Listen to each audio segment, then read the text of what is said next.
What's up, everyone? Welcome to the Writer's Realm podcast, and thanks for joining us on the epic adventure we call writing. We're your hosts, Holly Rebelliard. and Bob Adato. And we are missing Austin, who is out with family today.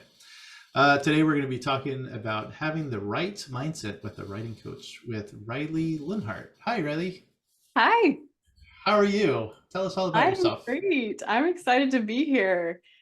This is my first podcast in a really long time, so I've got the nerve bug today, but I'm so excited to be chatting with you guys. Um, okay, so about myself. Yeah. So I've been a writing coach for about a year now. I officially started my business in about May of 2023. Right, yeah, this year's 2024. Yeah, so 2023, and have mainly just been growing my business on Instagram. My niche specifically in my business as a writing coach is coaching people on mastering their mindset through the process of writing their first book.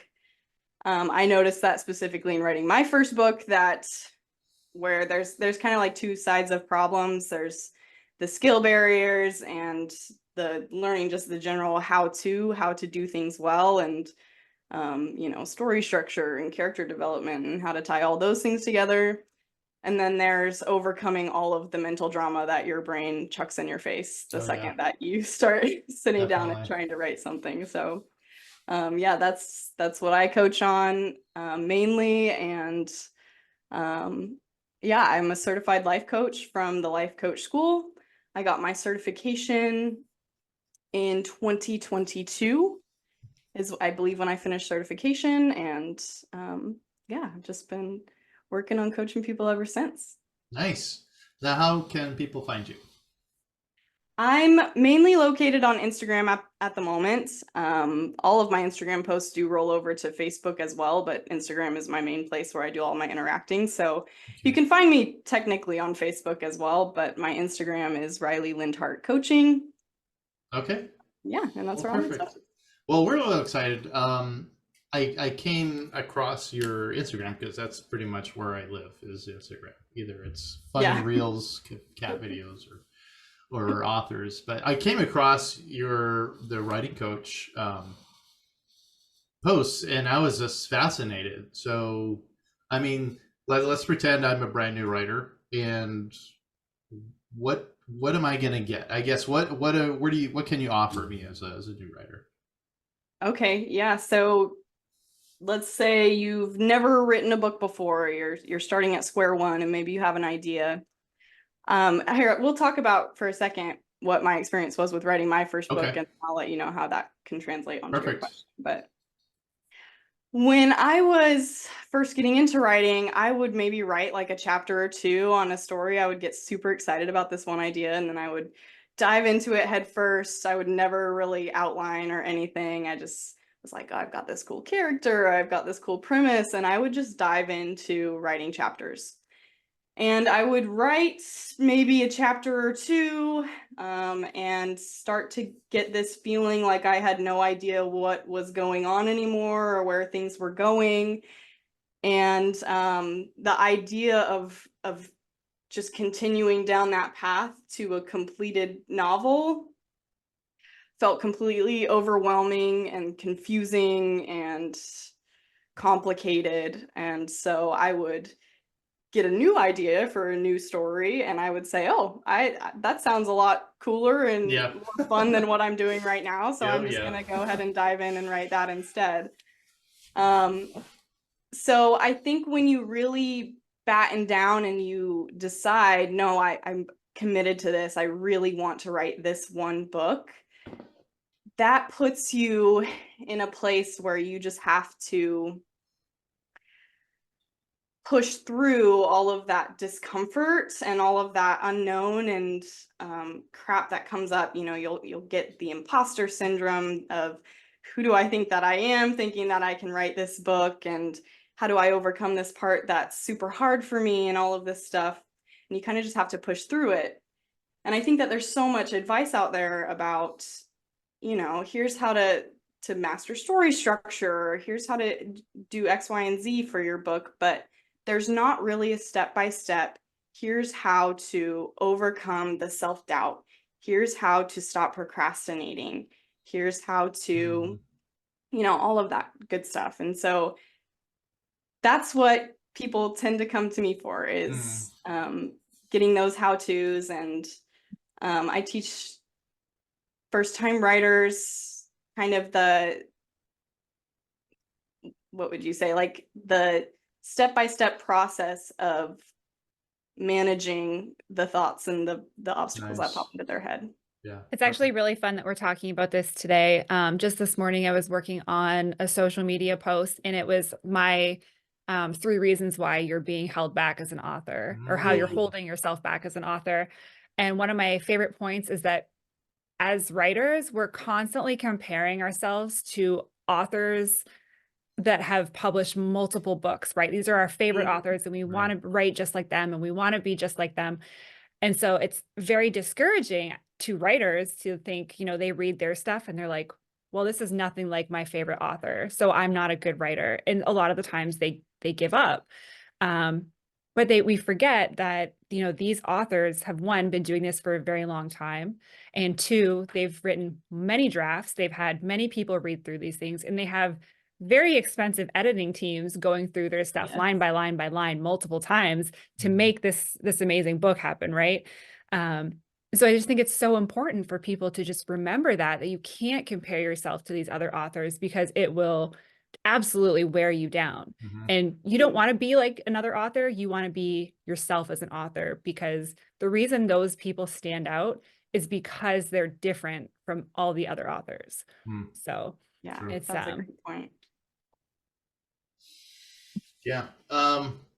Yeah. So what would you offer, Riley? Like, is there Mhm. packages, or is there like meet with me once a week, for 6 weeks, or, Yeah, so right now I do a book as you see need type of basis. I offer one-on-one coaching, and that's my only way to work with me one-on-one directly right now. Mm, I do have two little free offers that I have. You can find them through my Instagram if you just go to the link in my bio on my Instagram.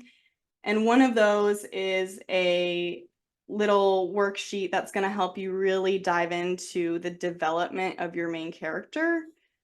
So if you're a new author, a first-time author, these questions are designed to help you design your character intentionally before diving into the first draft, in a way that's going to hopefully save you some time as by the end of the first draft, so that when you're going back through and editing, you're not going to have as many inconsistencies, and you're going to be writing a solid character through that first draft. mm, That's called Main Character Mentality. And then I have another free offer called Write Beyond Limits, which is a goal setting workbook. And this was the first offer that I created and put out there online. This is like a 15 or so page workbook that walks you through a goal setting process. And the goal setting process is one that I learned in my certification becoming a life coach, that really plugs into your basic psychology. So it's teaching you how to set goals that kind of overcome your obstacles before you reach them, and help you plan on how you're going to react to things ahead of time, and mm. decide that the goals that you set are going to happen, and then to officially set them. So Nice. those are my offers that I have right now. Yeah, I like that. There's like goals that the both of you can come up with, or is it more like it's so common, really, that you're like this already, not like you already know what from experience what to expect, I suppose. And as like Holly just talked about, like Mm. we suffer from comparing ourselves to Agatha Christie or something. Like, I can't write. Like, I just finished another one of her books, and I'm like, how in the heck does she write like this? Right. But it's so hard, right? So what would be like what are some other common um, traps or pitfalls that writers go through? Oh man, I think so. Like, one of the biggest things, especially, is that a lot of the times your brain, like the subconscious side of your brain, is taking you down a negative path that you don't even recognize you're on until you're, a mile down it. And I think that kind of connects into what you were saying, Holly, about, like we're comparing ourselves to published authors who've written 10 books, and here we are on our first draft and it looks nothing like that, right? Nothing like that on the first draft, right? And yeah, it's like some of those thoughts, they just play automatically in your head, and we look at them as if they're just facts about what we're observing. I'm not as good as them, or, whatever it might be. And we believe them so strongly, and then those beliefs are going to impact the way that we show up for the writing process. So I think that's a huge issue as well that people are facing, is that they don't even recognize that the things that they're believing are facts about themselves that are harming their ability to show up for their writing. They don't even recognize that they're opinions. Does that answer your question? Oh yeah, absolutely. Definitely. Yeah. Yeah, I mean, there's all kinds of stuff.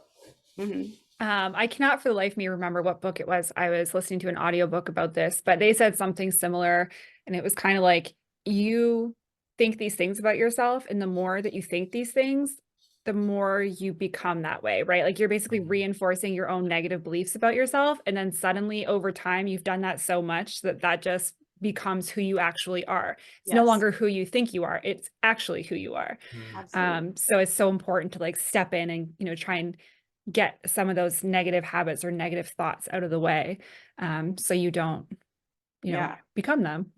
Oh, you're exactly right. I like to think of it as thoughts are the beginning stage, and a thought can pop into your head without you even realizing it's there. And the more often that you think a thought, it's like you're working it out and you're building its muscles. And the more that you let it build its muscles, sooner or later, you're going to have this big, giant bodybuilder of a thought. And then it turns into a belief. It's no longer just an opinion about yourself. It's what you believe about yourself, and what you believe about yourself is what you translate into your reality. So yeah, you're absolutely right. What would be some exercises that you would recommend for someone to, try and get away from that process, or get away from those thoughts? Oh man, one of the most simple things that you can do is really just sit down, whether it be at a computer, whether it be just with a piece of paper, and just write down everything you think about yourself as a writer, or maybe everything that you think about whatever it is you're struggling with. I'm not showing up consistently, or I think my chapter sucks, or whatever it might be. Just sit down with a topic in mind and empty your brain out, and then read back what you wrote.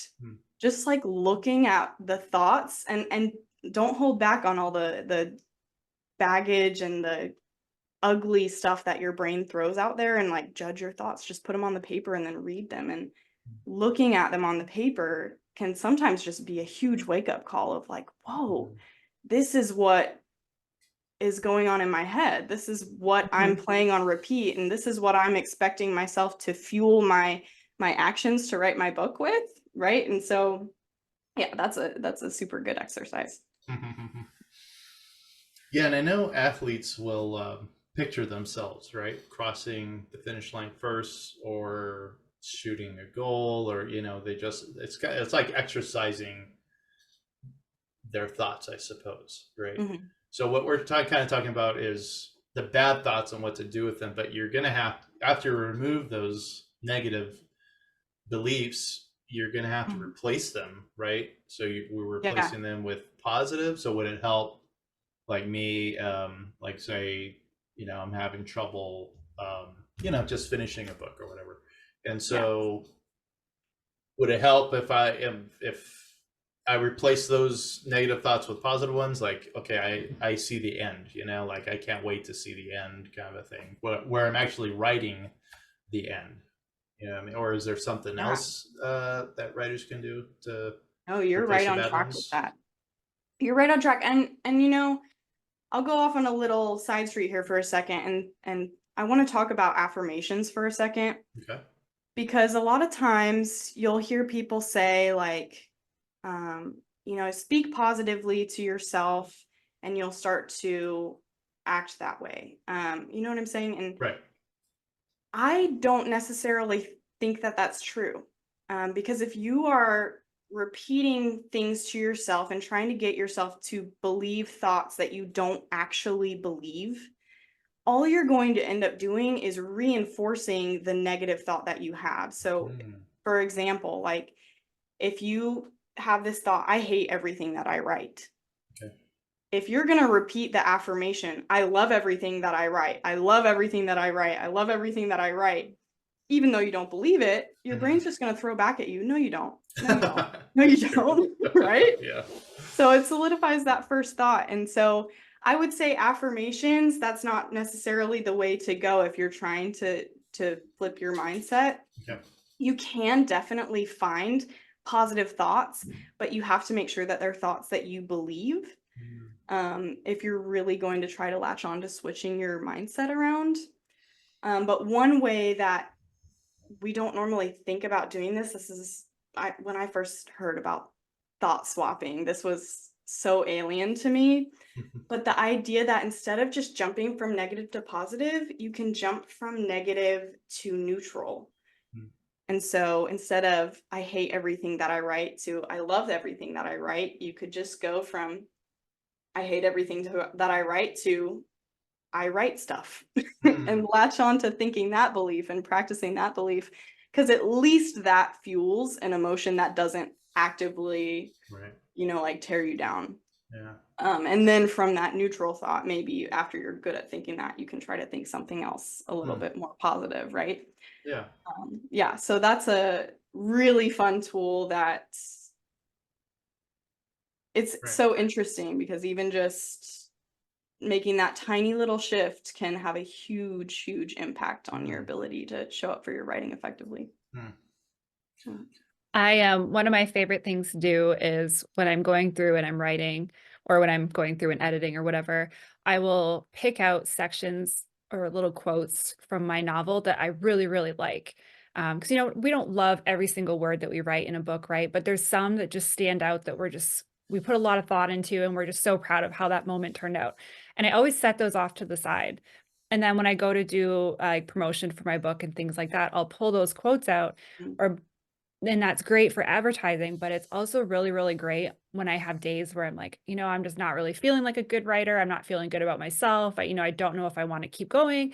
And then you go back and you look at these little snippets that you've picked out and you're like, hey, I wrote that. And it's actually pretty good. So maybe not everything is exactly where I want it to be, but look, here's some things that I've done that I'm proud of, and they are really, really good. And if I can do that then, I can do that now. And so it just really helps me to just reshape my mindset for the day. That's awesome.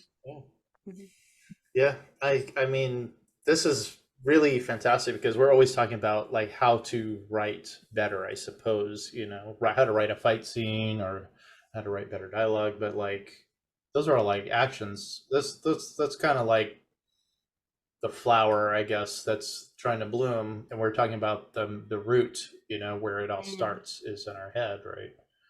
And it's just really fascinating. I have a wacky question because I have come across people that are they're on the far end of what we're talking about. They're very, very confident that they were a fantastic writer. And then you read some stuff and you're just like, oh no. This happened years and years ago. This was back when self-publishing was really, really new. It was like the wild, wild west. And they sent me the book, and they're like, oh yeah, this is gonna win awards. I can't wait for the TV show to come out. And I was reading this going, holy moly. So what do you do?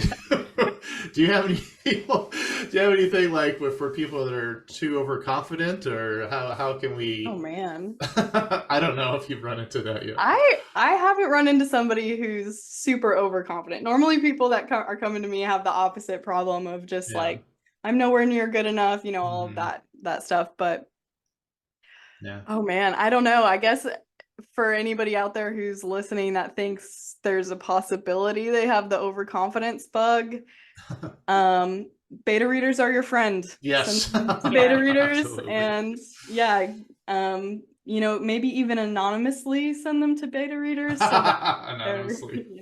they're not afraid to give I you found honest this. feedback. Yeah. Mhm. Yeah. Well, there's a good question out of that. How do we, because I think we've touched on this every once in a while in our other past podcasts, but what about, how can we help us as writers accept, like we're talking about that beta reader when you get the negative feed. I mean, it's not negative feedback, but it's negative to us because we think, well, this Right. is really good, and then you get that like, hey, what's going on here?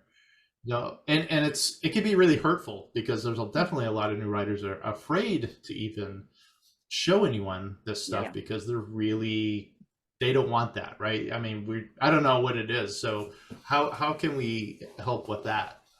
With just accepting criticism or feedback? Yeah, there's tons of things here. So, like you mentioned, it can be hurtful, and I think when it's hurtful, that's because we've attached the book to our worth. Yeah. And it's really sometimes it's a big challenge not to do that unless you're going into it from the beginning consciously, like I am deciding I'm not going to do that. Mhm. Like I said, a lot of things happen subconsciously and happen on their own, and that's super common. Is this is my creation. I've poured hours and hours of energy and time into this, and I've tried so hard to make it good. And I love this story. I care about it. And so of course we grow a little bit of an attachment to it. Mhm. Um, so yeah, I mean, that's one way to do it, is to go into it being conscious that that's something that can happen, and remembering as you're sending them to beta readers that these comments are not about me. Mhm. This book is not me. Right. And whatever they say doesn't actually impact my value, or my potential even to make the book better. Right. It means nothing about that. It just means that this was this person's experience and their opinion. Mm. And to maybe try to take some of that weight off of the things that they say. Another thing is to open yourself up to the idea of being okay with it being uncomfortable. Mhm. A lot of writers, you said that we're afraid of sending anything out to anyone because we don't want that experience. But that the feedback that you're going to get from trusted beta readers is going to, fuel your book. It's going to help you shape it into something that's amazing, and it's going to be worth it. And Mm. so if that fear of how it's going to feel when you get feedback is the only thing holding you back, then opening yourself up to experiencing that discomfort and being okay with saying, yeah, I know it's going to be uncomfortable, but I'm going to accept it, and I'm going to be okay with feeling uncomfortable Mm. in order to get the result that I want. Mhm. Mhm. I think it's important as well to remember, like, beta readers are there to help you make your book better. Mhm. Right. And a lot of beta readers have been doing this for a long time, right? They've written books or they've read a lot of other people's books. And so they understand how to address the things that are wrong in your book or things that they might feel are wrong. But with that being said, it's also important to think about who your beta readers are. If you're writing a fantasy novel and you're sending your book out to beta readers who are all working in a completely different genre, and they come back with all these like negative things about your book, and maybe they are all saying the same thing, but if they're all coming from the same genre, if you give that same book to a fantasy reader or a fantasy beta reader, they might not see those same things. And so it doesn't necessarily mean that that's wrong. It might just mean that you're giving it to the wrong group of people to read. Mhm. And so I think it's just really important to just pay attention before you get so down on yourself that you're like, wow, I'm a terrible writer. Then make sure you're sending this book to the right people to read Yeah. it for you. Right. Yeah, definitely. Find the right audience, right? Mhm. Yeah. Did we have a beta reader? I don't think we've talked about. Oh, we kind of did our last podcast. We kind of have like a little bit of a, what to do with self-publishing and stuff like that. So. Yeah. that's too where I think like our writing group is really great. And we've been doing it for so long now that we all understand what kind of feedback we each want. And so in the beginning, it's a little bit of a bumpy ride because you don't necessarily know the people whose work you're critiquing and they don't know you. You don't understand what sort of critique they like. Um, so that, is a little bit rough in the beginning. But once you continue to work through those writing groups and you're working with these people and you understand how much you can critique something, what sort of it that they're looking for. And then that really helps too. And it's nice because they will also say, maybe this needs to change, but I really, really liked this. And so finding that balance is so helpful. So anyone who's listening, I definitely recommend finding a writing group. But I also recommend paying attention to how you're critiquing other people's work as well. So don't just focus on the negative stuff, make sure you're throwing a few compliments in there as well. Saying the things that you like so that they continue to do those things. That's a good point. Yeah. Oh, there you are. No worries. We thought we lost you for a second. No. That would have been bad. No. We have more questions. So with people that come to you for a writing coach, do you feel like there's a lot of people that come to you like, hey, I'm just trying to get this book written, or is it more centered around how to write dialogue or how to create a character arc, or what I'm saying? Yeah, I've had people come for a whole mix of things. Some people come and the mindset is the only thing that they are dying for. They're like, I don't struggle with ideas. I don't struggle with my wording of things. I believe in my story, but I just can't write it. I don't know what's wrong with me. I just can't write it. And then there's other people that, come for the more, this is my first novel. I've written maybe 10,000 words and I'm unclear on how to get the story to a place where it's going to be cohesive and tie up nicely. And we'll talk about things like story structure, character creation. We'll talk about like the nitty gritty of storytelling that is going to really help you understand your story. But yeah, people come for all sorts of different things. And I just, when people are booking, I have a little question saying, what do you want coaching on? And I just welcome people to come because honestly, getting through that first draft, I welcome coaching of any topic on that. I just love talking about the first draft specifically, but also getting through that rest of that book. Right. Yeah. And it's a growing process too, right? I mean, we're talking about getting feedback. Like we need that feedback. It's necessary, honestly, because we do. I feel like all of us writers, especially in our writing group, I want everyone else to be successful in what they're doing. But that's the only way to do it, right? Is to kind of help each other, mini coaches, if you will. Yeah. That no, this doesn't make sense. I'm sorry, you're losing me here. You need to figure this out. Yeah. So what about inspiration? Do people come to you saying like, I guess that kind of ties in with what you just said, but they're like, I can't get from here to here. Do you feel like a lot of that comes from people just losing their inspiration or losing their desire to write? Yeah. And, I think that I don't know. I feel like yes and no, because I don't necessarily think that you need inspiration the whole time that you're writing in order to, make it to the end of your book, or maybe that word would better be replaced with motivation. Inspiration maybe is more like your reason behind wanting to do it in the first place. And I find it's very common that when people come to me, they maybe can't explain why or whatever, but they just have this desire to write a book. And, that's just like in them. That's not really something that they question, But yeah, I've definitely seen the motivation side of it, of like people start out super excited and inspired and it's easy and it's fun. And then getting to a place where it starts to feel a little bit more like work. It's not feeling as easy. It's not flowing as easily. It's not feeling quite as fun, And so at that point, there's a barrier there that a lot of people don't know how to push past. Again, it's that being willing to be uncomfortable, that we're not taught how to do effectively. Does that answer your question kind of? Yeah, yeah, absolutely. I think it's really good as well for people to find ways to get through that, right? Like I've been there. I've been there recently. I'm going through it. I'm editing my book right now, and I know there's a couple spots where I need to fill in gaps.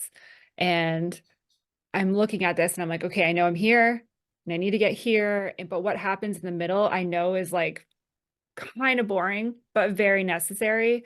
And getting through those like really slow spots is an absolute nightmare, to the point where sometimes you're like, I don't want to do this. I want to do anything but this.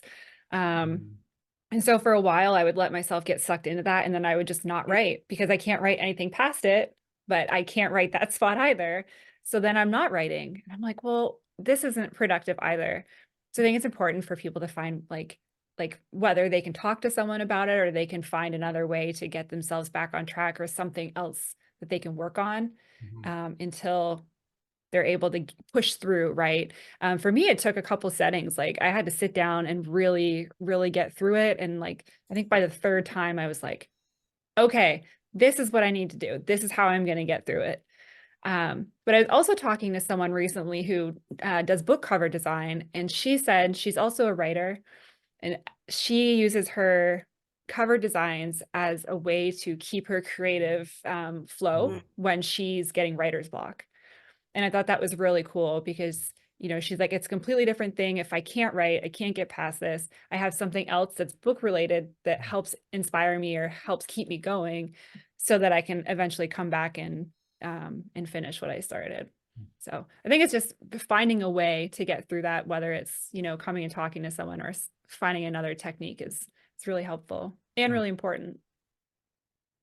Yeah, I think when you're in a position like what you said, and I appreciate you sharing like what you're going through as well. I think it's so interesting, and it's helpful to talk to other writers as well, to know what they're going through, and you know that the writing process looks very similar for all of us. Of, you know, we all have this mental drama come up, and it might not be the exact same, but it's there, you know.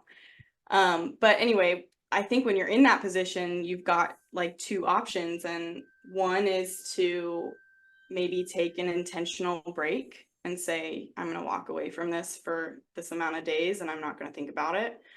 Or to do what you did, which is to sit down and to just do it, to just sit with the discomfort, to, you know, like the only way out is through. And so sit down and get through, right?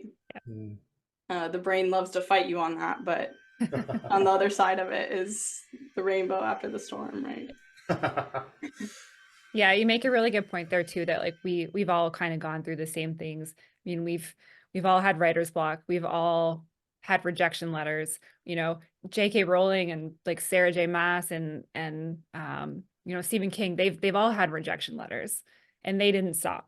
They didn't let that stop them. But there were people out there who were like, no, your work sucks, you know.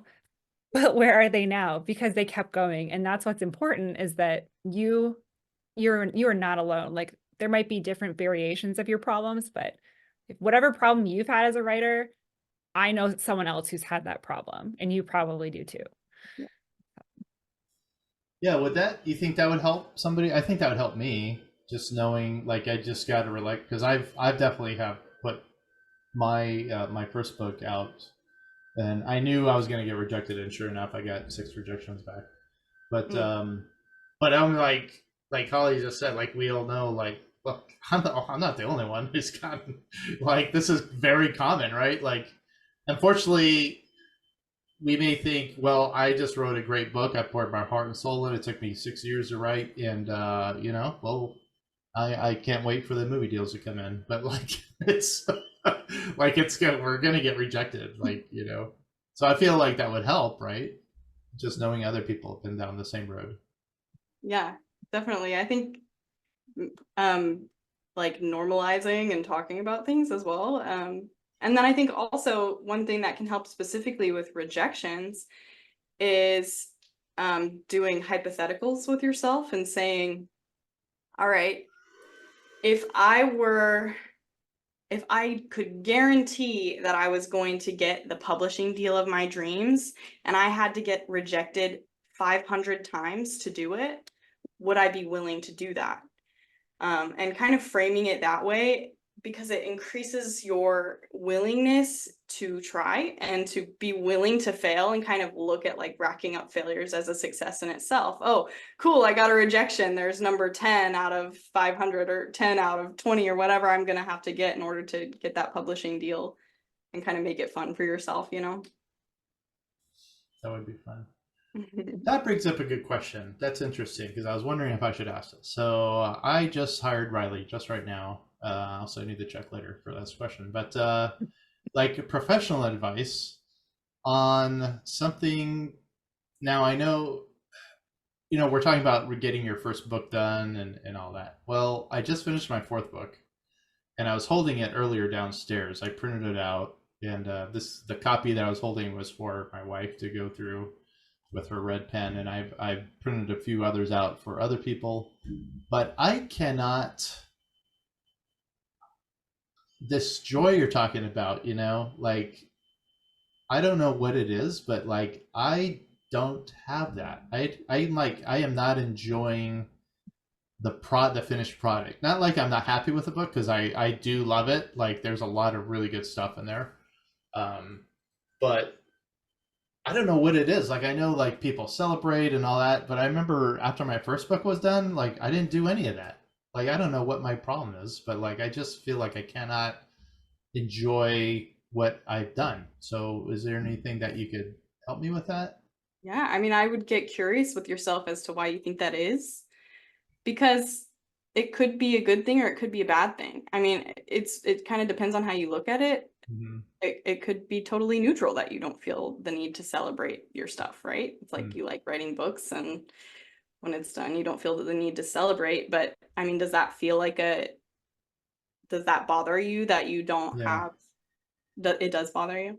Yeah, in a way it does, because like we're on Instagram, and there's other people that are just they're crying, or they're they get a glass of wine, or I know another guy that has he pours himself a nice little glass of whiskey and cigar.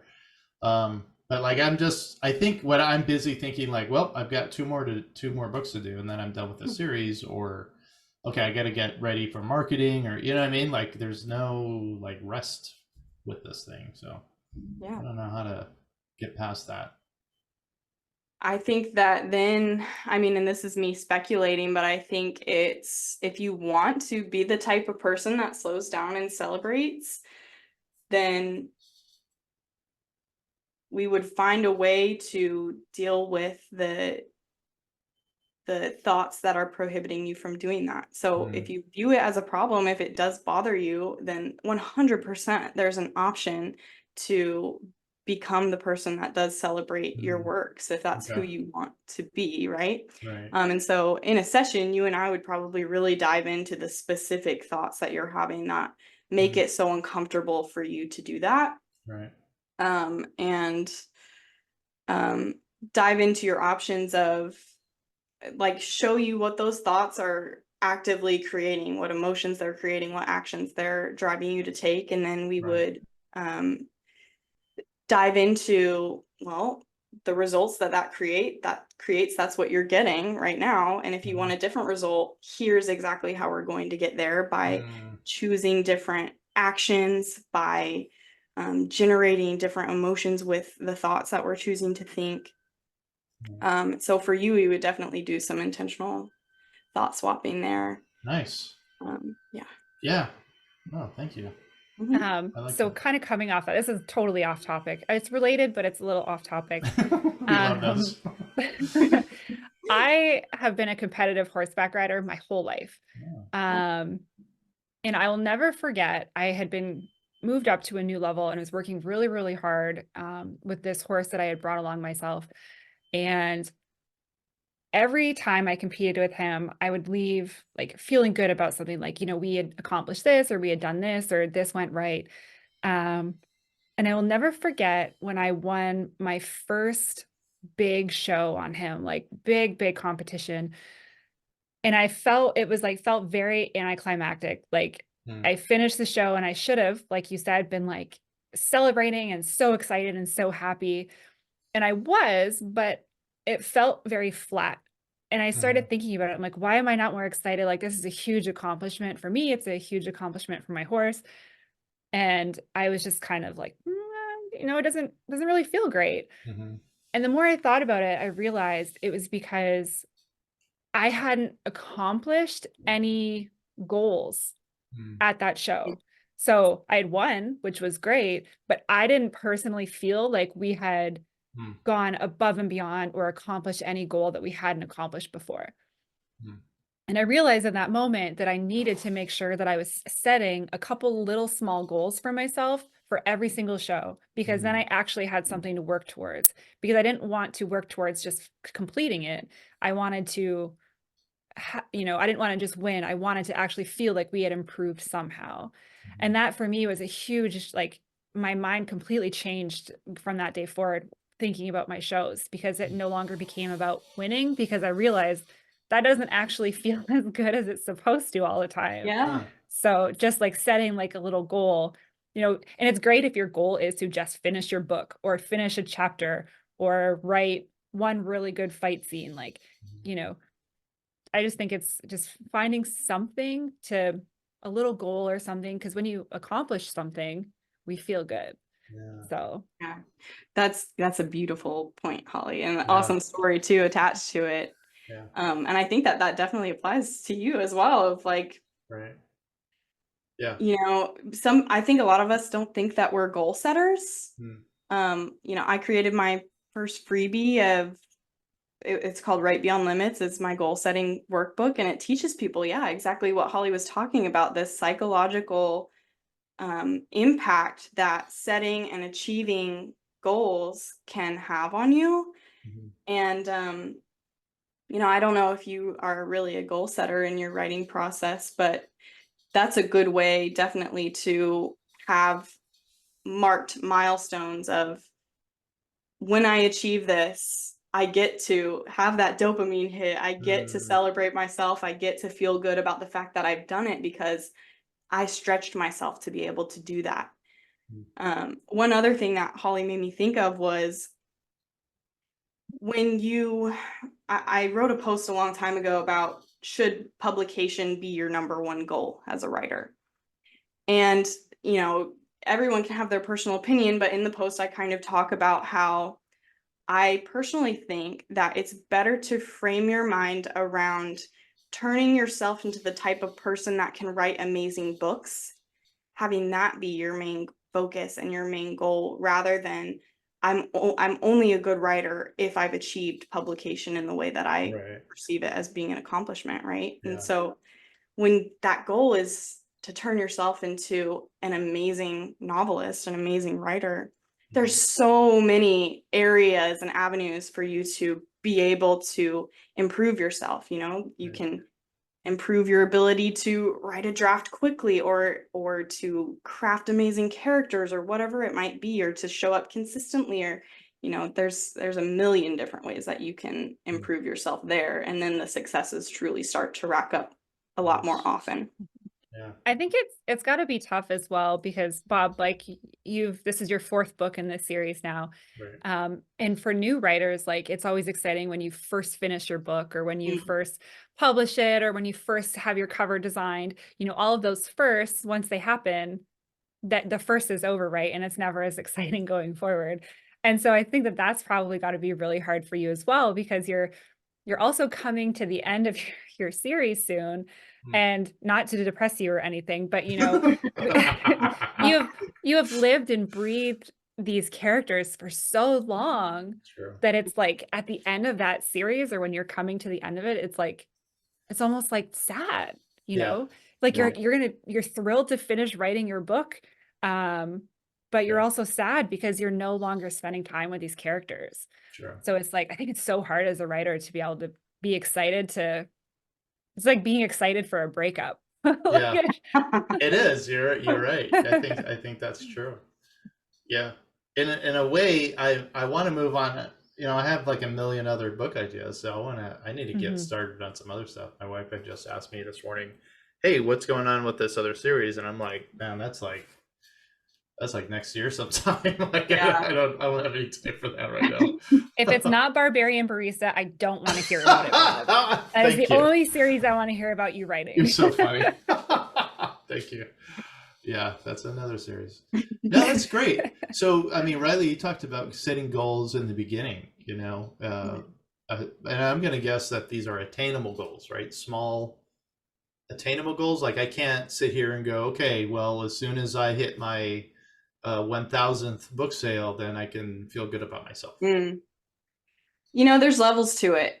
I definitely would say in setting a goal, there's like a sticky ground that you can get into if you're only setting things that you're certain you can achieve.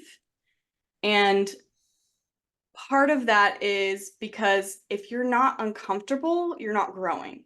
Mm-hmm. So Good point. even if you're just stretching yourself a tiny bit of like, you know, I'm used to writing, I can write 200 words a day easily. Okay. So Mm-hmm. I'm going to stretch myself. 300 feels achievable. 350 feels like a stretch. So I'm going to say I'm going to write 350 words for the next 14 days and commit to it 1000%. And by the end of that, like you look back on what you've done and you can feel so good about the fact that you've stayed disciplined, that you've stretched your comfort zone, that you've now made yourself capable of something that you didn't think that you were capable of before. But it wasn't so unbelievably impossible feeling that you just completely stopped yourself from wanting to try at the beginning, right? Mm-hmm. If you said, I'm going to write 5,000 words a day for the next 14 days when you're used to writing 200, then, you know, the mind Right. throws back. Why even try? Right. Because, you know, who wants to do that? Mm-hmm. Mhm. So yeah, that's a really good question. With my first draft of my first book, like I said, I had only written up to like the most I had written on a project was 10,000 words, and it was actually on that same project. Mm-hmm. And I wrote 10,000 words in 30 days, and that was Mm-hmm. the most I had ever done. And that was such a stretch for me. That was like 300 words a day. Yeah. And then January rolled around and I was looking for a New Year's resolution and I was like, I want to write my first ever first draft. And I want to do it in 6 months. Hmm. And, you know, that's at the pace I was going, that's 60,000 words by the end of the 6 months. So that wasn't going to be enough for me. I wanted 100,000 words by the end of the 6 months. And so, Hmm. yeah, I stretched myself and said, I'm going to write. I divided how many days I had from how many words I wanted. I had to write 555 words a day to reach that goal. Hmm. And that became my die-hard goal. Yeah, it was every day, 555 words. Doesn't matter if you feel like doing it that day. You show up, you feel all the uncomfortable emotions, you bring them with you, you write Mm-hmm. it anyway. It didn't matter if I had to sit at the computer for 3 hours because I was fighting myself so hard to do it. That was the goal. And, you know, Yeah. when you decide you're going to do it, Hmm. you do it. You don't take out the, you know, you take out the loopholes and the deliberation of, do I Mm-hmm. really want to do it today? And the decision is made for you. And Nice. Mhm. yeah, so. Ah, that's fantastic. Um, Man, this has been fantastic. You've given us so much wisdom, and just I am so glad I found you. I'm so glad, more so, that you agreed to hang out with us for a little while. Yeah, well, I heard your podcast and I thought you guys were so fun. Just like Thanks. I love the whole group of friends you have going on here, and I think that the podcast is so fun. So Yeah. yeah, I was excited when you guys invited me on. Oh, thanks so much. That means a lot. Um, so at the end of our show, which I actually did not tell you about this. I apologize. I always Okay. forget. Most of the time we forget. Is that we have a section at the end of the show we could like to call don'ts. Don't do this. Hmm. Okay. Mhm. So as far as like having the right mindset or writing coach or whatever it is, so we're going to think of something that we want to leave our listeners with. Don't do this. So I don't know if you have anything, Holly. I sort of have something, so I can go first because I can't. That's not nice to put Riley on the spot. I just told her about this. Racking my brain over Yeah, here. exactly. Perfect, don't. So easy, and it's easy for me to go for first. But I would say don't believe the lies that are in your head. Not necessarily that you can't do it, but I want to say sometimes I don't know why I'm thinking of Lady Gaga. She had talked about how she had like a circle of friends or a group of people that were telling her there's no way she's going to make it in Hollywood. She's not a good songwriter. She's not a good singer. She's not a good actress. And I remember her talking about how she's holding an Oscar in one hand and a Grammy in the other, going, "No, I can do this." I mean, it's a lot of hard work, of course. It doesn't just show up, but she didn't believe that, and I think that speaks to her success. But it can also speak to our success if we do not listen to either outside sources telling us we're no good or our own heads, because our own we're so busy with our own mind, telling us that we can't. So that'd be mine. Don't believe the lies that are in your head. I would say as well, following up on that, don't be afraid to ask for help if you're really struggling with figuring those things out, whether it's from a writing group or another author or a friend, or calling Riley and saying, "Hey, I need help." Just don't be afraid. Like you don't have to suffer through this alone. You don't have to try and solve these problems on your own. There's always someone else who has gone through this, which means that there's someone else who can help you get through this as well. So I know sometimes like we get caught up thinking that we're in this by ourselves and nobody can help us get through this. But you're not, and there is. Yeah. So don't be afraid to seek help. Yeah. So I think I have two. Okay. Oh yeah, you're allowed. Absolutely. Okay, I'm allowed to. All right. Awesome. So the first one that I was thinking of was, don't bog yourself down in this rigid idea that your success has to fit a certain timeline. Because that leads into perfectionism, and that's where that stems from. Is I'm gonna write this book and it's going to be a hit, and when it's not a hit, or when something happens that's unexpected, your whole worldview shatters, because you're like, this is what I built my dream upon and it's not working out. And that can be a big mess, a big mental mess to clean up and to get out of, right? So being okay with things taking a while, diving into the writing process, saying, I'm doing this because I love writing stories, and leave it at that, and it's okay if it takes me 10 years to write something that's publishing worthy. It's okay if it takes me 5, 10, 15 years. I'm okay with it. And then another one that I was thinking was, don't bully yourself in the name of improving. Like self-doubt and perfectionism disguise themselves as being necessary. You're writing a paragraph or something and you have typed a sentence 10 times because it's not right and it's not fitting, and it's almost like you've got this person hanging over your shoulder waiting to like yell at you and because you've gotten it wrong, waiting to say, no, that's not right. You've got to do it better. You're not doing it enough. And we think that makes us better, but really that just scares us, and it discourages us from continuing to show up and get things wrong. Because if you don't allow yourself the freedom to get things wrong, you're not going to improve. If you have to be perfect from the first try, I'm sorry, but it's not going to happen. You're not going to write a book if you expect it to be perfect on the first try.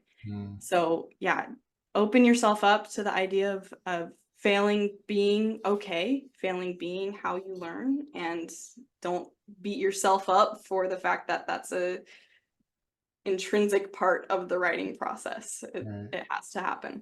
Yeah. I love that, right? It's not, don't reach for perfection. I mean, it just does not exist, honestly, especially Yeah. with our first draft. It just does not exist for any writer. No one has ever written, you know, what I mean, like that is so true. It's huge. All right. Well, thank you so much. Once again, where can we find you? You can find me on Instagram, Riley Lindhardt Coaching. Yeah, everything's right there for now. Okay. That's perfect. I love that space in between the funny cat videos and the Yeah, the Bookstagram / Yeah. writer community is just so fun. So if it you're into is. Yeah. books, you've got to hop on there. Yeah, absolutely. All right. Well, thank you so much, Riley, for joining us. We had a blast. We'll Yeah. definitely have you on again in the future.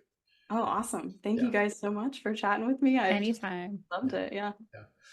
All right, everyone, don't forget to write and subscribe to our channels at the links below so you don't miss any of the Writer's Room content. We always love to hear from our listeners. So if you have a question or topic you want us to dive into, please get in touch. Or if you have any other questions for Riley, you can let her know or write to us and we'll get those questions to her. Until then, take care. Happy writing. Bye. Bye.